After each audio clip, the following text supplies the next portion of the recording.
Hey there, welcome to my channel. My name is Linda. I've got some fun DIY crafts coming here. I almost couldn't spell DIY.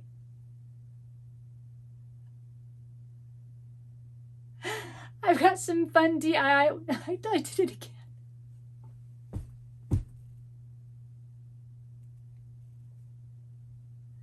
It's the silliest of things that make me crack myself up. Let's try it again. Hey there, my name is Linda. I've got some fun DIY crafts coming your way. So what are we waiting for? Let's get started. Today we'll be working on a couple of farmhouse style home decor dupes. Now this is a dupe from antiquefarmhouse.com submitted by my subscriber Yvette Qualley. This is what we're going to be working on. It's a ruffled neutral throw pillow and it came in at the price of $36. So I picked three fabrics here. The original pillow had kind of a stripe, a checkered, and a floral. So this is kind of the closest I can get to it. Three different patterns. So with the main pillow base, you're going to need two pieces here of the striped fabric. One piece is going to be bigger than the other, and I'll explain that why a little bit later. They're both going to be 15 inches in height. One piece is going to be a length of 18.5 inches, and one piece will be at a length of 19.5 inches. And the reason why is because this is actually like a pillow cover, all right? We're going to make it look like a faux pillow cover here. So we're going to take the smaller piece, fold it in half, and it's roughly about 9 inches. So that's kind of going to give us our length. So the bigger piece, we're going to cut it at 9 inches. Okay, and then the extra piece left over will give us roughly about a 10.5 inch piece length. Okay, so here I'm going to cut that longer piece of fabric at 9 inches, the 9 inch mark. We're going to lay that shorter piece onto the other piece, making sure we're lined up at the edges. And then we're going to lay that longer piece on the other piece, lined up at the edges. And so these two pieces together, if we overlap them, we have about a half inch overlap. Okay, what we're going to do is take that bigger piece on the right side and we're going to fold that fabric inward about 1/4 inch. So I hope this makes sense. Okay, and then I'm going to iron that down and all the way across. Iron that piece down. We're making our faux pillow cover. We're making the back look like it's a cover, like it would come apart and cover a main pillow. If you don't want to do any of this, you don't want to make a faux slip cover, just cut two pieces at the same measurement of 15 by 18.5 inch and skip all this next part, okay? I'm going to use Beacon Fabri-Tac glue and I'm going to glue that little 1/4 inch fold. I'm going to glue it down. And I hope all this makes sense. And then I'm going to add glue over the top where we folded it down. We're going to lay it down on that 18.5 inch piece, our main pillow size, the 18.5 inch piece. We're going to lay it down onto that smaller 9 inch piece that we cut and glue it down, okay? Set that aside and we're going to take our red fabric, our next piece. We're going to cut a 3 inch wide strip by 18.5 inches in length. All right, but we want to make the strip 2 inches wide. So turn it over and what you're going to do is fold up each end about a 1/2 inch and I'm going to iron it down so that it stays there. It's easier, okay? So fold up each edge about a 1/2 inch, iron it down, all right? And then once you have folded up each edge about a 1/2 inch, you should have a 2 inch wide strip, right? Get this all the way ironed across. Perfect. Now, if you're a gluer, you can go ahead and glue those folded edges down. If you're a sewer, you're just going to want to sew one edge down, leave the other edge open for now. Put it aside. Now we're taking our floral fabric. We want one piece at 8 inches in height and 37 inches in length. All right, now I left this part in to show you. Originally, my brain was thinking I got to hide those rough edges on the short end, so I folded those in and ironed them down, but you don't need to worry about that because we will sew that into our main pillow, but you're going to see them folded in. What we need to worry about is one long edge all the way across. We do want to fold that in. So you're going to fold it in about 1/4 inch all the way across. All right, if you're a gluer, go ahead and glue that down. And then you're going to come back in and fold it over once more, all right? And you're going to glue that all the way down. This just gives us a really nice finished edge. If you don't do that, it may unravel, okay? If you're a sewer, once you've, folded it over twice, go ahead and sew that all the way down. We're going to see this edge, and I really want it finished off because I'll end up selling this, pillow at a craft show. So I want to fold it over twice. If you don't want to, it's just yours. You can just fold it over once and glue or sew it. Now, those of us that are sewers, gluers, are sitting here waiting. We have this red strip. Remember that we want to sew down one edge. So that's what I'm doing here now. I'm going ahead and sewing down the one edge. The other edge, folded up edge, is still left open. Now, what we want to do is make this long piece of floral fabric gather together and fit our little red strip, right? Okay, so what we're going to do is we're going to go about 2 inches apart, 1.5 to 2 inches, and we're going to grab it and fold it over and make a pleat. Okay, let me show you again, 1.5, 2 inches, grab it, fold it over, and make a pleat. And we're going to do that all the way across. So to help us do that, the way I'm doing this and to teach it to you, whether you're a gluer or sewer, fold it over and pin it along as you go. And you want to make sure the raw edge of that floral fabric that you pin it at the fold, the top edge of that fold on the red fabric. So I hope that's understandable. So don't worry, we're going to keep going through this. So we're going to grab it about 1 inch, 2 inches apart, pleat it, and pin it down. Gluer or sewer, this is what you're doing, okay? Continue down 1.5 to 2 inches, no rhyme or reason, doesn't have to be even across. Pleat it, pin it to your red fabric. Now see here, again, pleat it, pin it to your red fabric. Right here, see where I have the top edge of my raw edge of that floral matches the top edge of the raw edge of that red fabric. That's where you want to make sure you're pinning to, and it's probably easier for you to see it than watching or listening to me talk about it. But you want to continue this process all the way along till you get to the end. Now, you may find as you get to the end, as I am pinning here and I kind of get to that last pleat, I find here that I am just a little bit too long on that floral fabric. So unpin it and go ahead and re-pleat your fabric and make it a bigger pleat in there, if you know what I mean, until you can bring it so that your floral meets the edge of that, fabric above, and pin it all. All right. Now, gluers or sewers, I went ahead and glued this even though I'm going to sew it. You're going to go ahead and glue it down. So you're going to remove your pin, pull down that top edge and glue it. Remove your pin, pull down that top edge and glue it all the way across. But you also have to remember you need to glue that pleat in as well. All right, so remove your pin, glue down between the two fabrics, and then glue down your pleat. All right, remove the pin. We'll do this a few times. Pull down and glue your fabrics together, and then glue your pleat. And we're doing this all from the back side. Pull your pin out, pull your two fabrics apart, glue, and then glue your pleat. Okay? Again, all the way across. And then when you're done, it kind of looks like this. It looks almost like a little apron skirt, doesn't it? And once everything is all glued, you should end up with a nice even edge here, okay? What you don't want is this look, like you're 1 inch past or something like that. You want to make sure your edge is even all the way across, all right?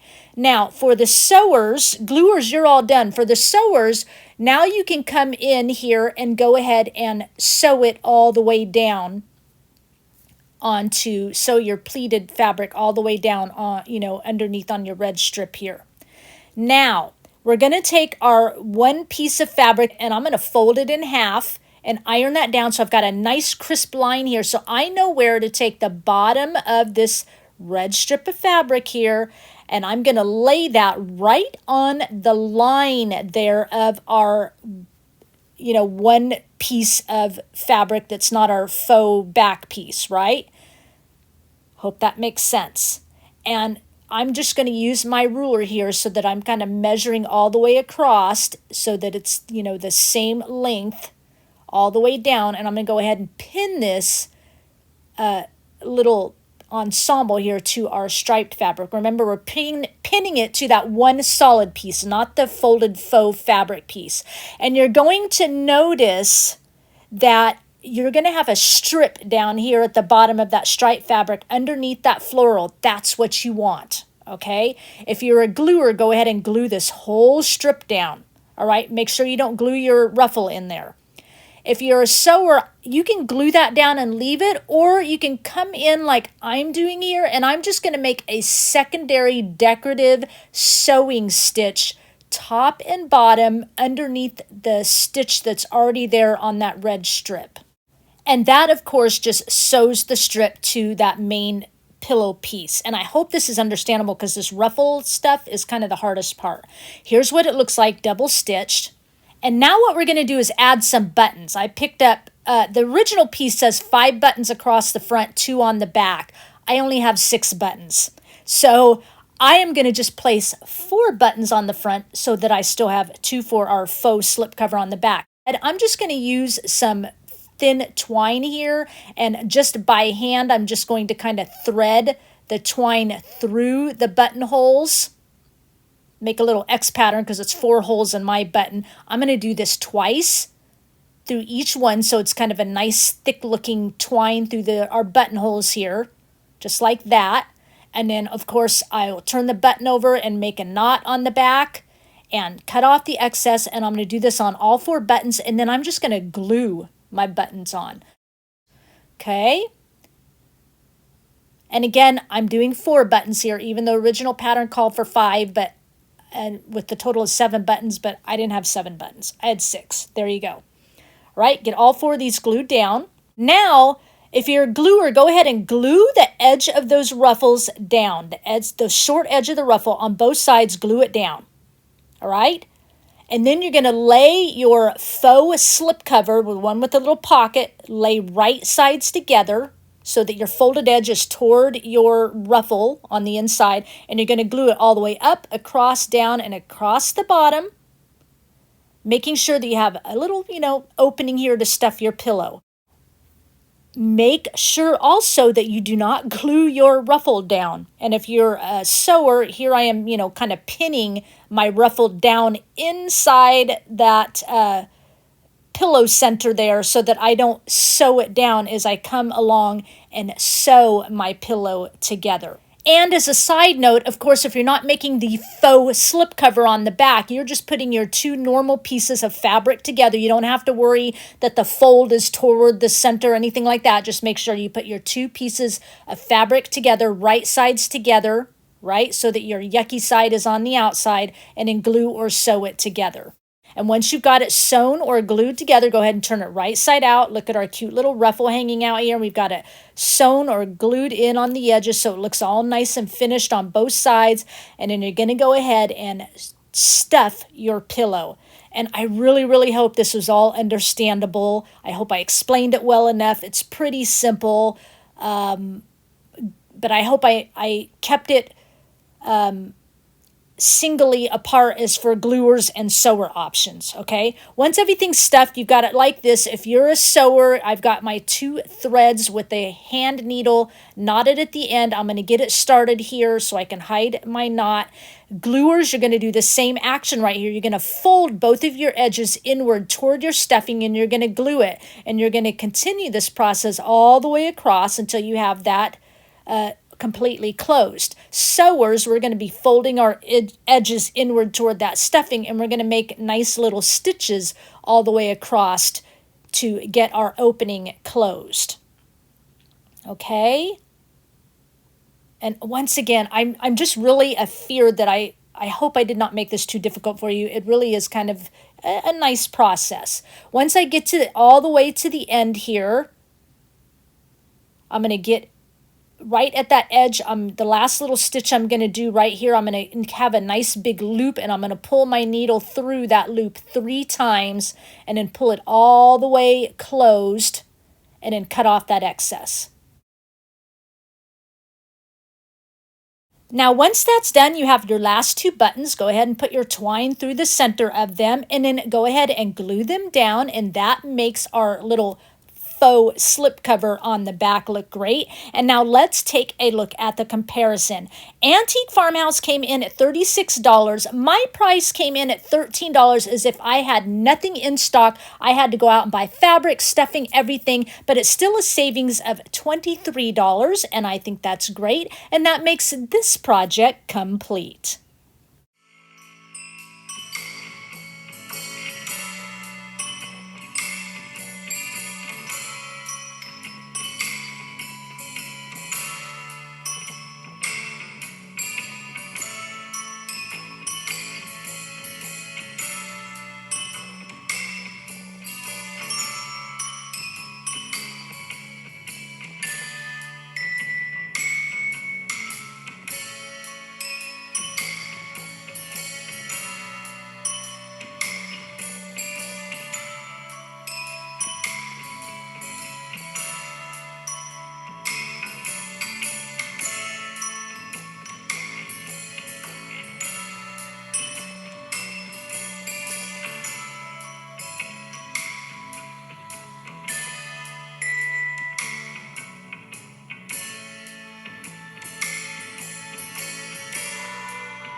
Let's move on to project number 2 from Grandin Road. This is an oversized textured vase. I'm going to do the one with all the flowers in it. I want to make it look just like that. So I found this at an antique thrift mall for $7. Love how it looks already. And I just love the shape of it. I know it's different than the original, but I loved it. We're going to also need some foam from Dollar Tree. I have these flowers from Dollar Tree, as well as some leftover I got from Hobby Lobby. Some of these beautiful roses. Any flowers you want will do. And then I have this greenery left over from some other roses. I just saved it because I loved how the leaves and stuff looked. So I'm going to be using some of those as well. So first thing I'm going to do, I'm going to use Debbie's Design Diary DIY White Swan chalk paint. I'll mix it with the baking soda, and then I'll use some Debbie's Design Diary Gravel Road chalk paint later. But the very, very first thing I want to do is I'm going to go ahead and use this paint and primer flat white spray paint by Rust-Oleum. I want to spray paint outside off camera just to give this vase, as you can see here, it just gave it a little bit of tooth, and hopefully I don't have to do so much paint trying to cover it all. All right?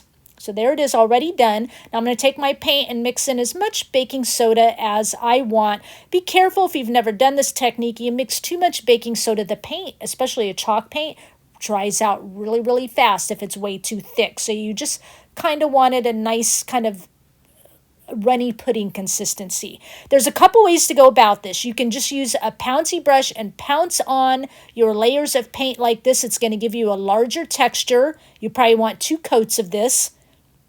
I'll show you here in just a second. It gives you a little bit larger texture, like I just said. See that there? The other option, I'm going to use a foam brush. Starting out with, you can use a paintbrush and just paint your first layer on, like this. All right, and then come back over it on your second layer with the pouncy brush, and it gives you more of a soft, subtle texture. I'll pause it right here. There you can see it's just a little bit softer, subtle texture. So I'm going to start in this way, painting on my first layer just with a foam brush, just stroking it on first. And then I'm going to come back over to the second coat and pounce it on. My first coat of paint is still wet, and I'm going to pounce it on over the top of that. Okay. And then I'm going to let that all dry, and then I'll come back over it again with the second pouncy coat, just doing this. I won't paint it first. I'll come back over just the pouncy coat. So here it is all dry the first time, and here's where I'm a little bit scared. I'm like, crap. Sorry, guys. Really, in my brain, crap, I should have just left it glass shaped. Shouldn't have tried this dupe, but I'm going to plunge ahead and we're going to see what happens. I'm going to come in with like a 220 grit sandpaper, and I'm just going to lightly sand over that texture, even though it's a fine texture at first, this kind of first coat. Lightly just kind of sand over it, so I still, as I come in to add that second texture over the top, just like this, it won't then become two texture because I had that first texture and the second texture. Remember, my whole goal is to have kind of a fine texture. Sand it first and wipe off all the excess dust and then come back over it again, up and down motion, getting in that pouncy and give us that second texture, still looking fine here as you can see. Now when it's all done and dried, this is what it looks like. Really nice, kind of subtle, soft texture. The original picture from Grandin Road now has some accents of gray through it, almost making it look like a little bit of cement. So here comes our Debbie's Design Diary, chalk paint gravel road. And I've got a new pouncy brush here, and I'm pouncing the gray on. And once again, here comes my fears. Should have left it glass to begin with, but never fear, we'll fix it. So I'm coming along the top edge and kind of around the center with this gravel road chalk paint. I think I added a little bit of baking soda into it, but not a whole lot because I don't want the texture to get really bulky. But I'm kind of hating it here, but we'll come in and we will fix it. So I'm going to continue this process in all the areas I want it, around the top edge, around the kind of the bulk of the curvature of the main base, and then down around the bottom I kind of do off camera. Now while it's still wet, I'm going to come back in with some White Swan chalk paint, no baking soda mixed in it, and I'm going to come back in and I'm going to pounce over that gray area to kind of soften that dark gray. And I go back and forth, adding more paint. Maybe I come back in with a little gray. Maybe I come back in with a little white, and just back and forth, making it settle until I like how it ends up. And this is what it's starting to look like, looking much better. My fears are a little bit more calm, but this is what it looks like once it is all dried, and now I'm okay with it and I'm loving it. Okay, so now let's decorate it like it looked on the picture. I actually love that big old vase of white flowers in it. So I'm going to put some of my Dollar Tree foam in here. I'm not going to glue it down or anything in case I want to take these flowers out, sometime later. I'm going to add the Dollar Tree flowers in the center. Dollar Tree flowers, I think a lot of them look nice on their own, but I think if you can put them together with some more nicer looking flowers like the ones from Hobby Lobby here, it kind of increases their dress-up value a little bit, so to speak. So I put those in the center, and I'm adding the prettier flowers from Hobby Lobby around the edges. Okay, just kind of rounding. And I think I use about 7 pieces from Hobby Lobby total. The original bunch of the Hobby Lobby flowers, I think I got on sale for like, I don't know, $8 or something like that, and I only had just a few left. And then so once I got those in there, then I'm bringing in the floral or the greenery from the leftover floral that I had, and I'm adding those in there around the edges. I put them all in and they're hanging out too much, so then I kind of come back around, pull the greenery out, cut them down a little bit more, and get them to go down in just a little bit further. And once I get this how I like it, I love it. And let's take a look at the original plus my version. Again, my version is if I had to go out and buy everything from scratch. So their version came in at $109. And no, you're not seeing a mistake here. $109. My version came in at $15. With a savings of $94, and that is quite a huge savings. It's all right by me, and despite my original fears, I love how it turned out, and that makes this project complete.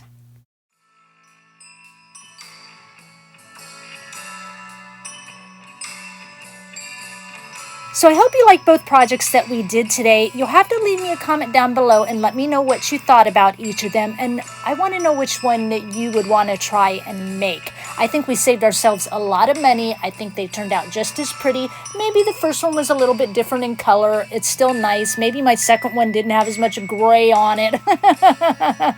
My fears are relieved though, because I still think it turned out beautiful. Please give this video a thumbs up. Really helps my channel to grow. And if you wandered in here for the first time and you're just checking things out and you're digging what you saw, make sure before you click off you hit that red subscribe button and notification bell so you don't miss out on another project from me. Before I go, I'm going to leave you with one final thought. Worry, anxiety, and fear can rob you of your joy, peace, and happiness and make you feel stuck in your life. And sometimes you just need God's presence over and over again to help you through the overwhelming moments. In order to find rest in Him, you may need to just cry in His presence to find His peace and healing. It's okay to be vulnerable in that place with God to find what He has for you to get you through. It's how you shut down that attack. Lay down your agenda and don't worry about what you're going to say to Him, but just receive His rest. Let it be nourishment for your soul. He is your strong tower against your enemy. His word is life, and His love is grace for your soul. Your soul finds rest in His presence. He designed your entire body, mind, and soul to experience all that He has for you. He will give you all the hope you need according to His purpose, and He will be enough for you. Don't let your fears and pain keep you from getting His gift of peace and love and healing that He has for you. Allow your body and soul to find the waters of His refreshing peace and find refuge in His strength. In moments of being in the valley of those fears, stop asking why and just trust and love and thank Him for being with you to carry you through. If it's been a long winter season, know that God treasures you and He will bring you new life and beauty into your spirit once again. He will trample your enemies as you rest in His presence. Psalms 23 says that when you are with Him, your soul shall not want. You will fear no evil. God will comfort you. His love and goodness will be with you, and it will follow you all the days of your life. God has providence over your life, and He will give you that source of comfort. So don't be anxious about anything, but prayerfully, with thanksgiving, present yourself to God, and His presence will quiet your mind of all those fears. Allow Him to take you to that mountaintop so that you can find your rest and you can find your healing, and always know that He will never let you take that path alone. He will show you the way. His strength and love will always be your guide. I thank you for sharing your time with me, and I'll talk with you again soon. Bye.